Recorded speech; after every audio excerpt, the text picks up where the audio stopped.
So, ayan guys, is maaga akong nagluluto ngayon kasi baka dumating ng maaga yung asawa ko. Kasi umalis siya ng maaga, alas 3 ng madaling araw.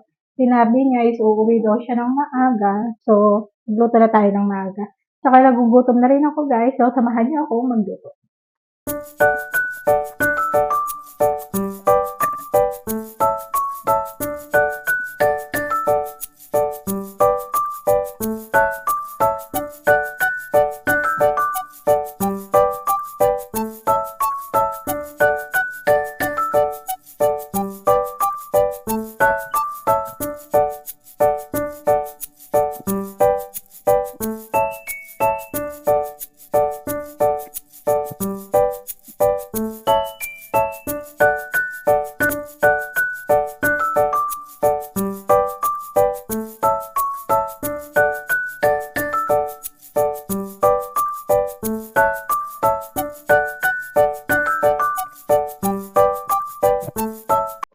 Habang hinihintay nating maluto ang ating fried rice at maluto ang ating pork, is maghuhugas muna ako ng plato.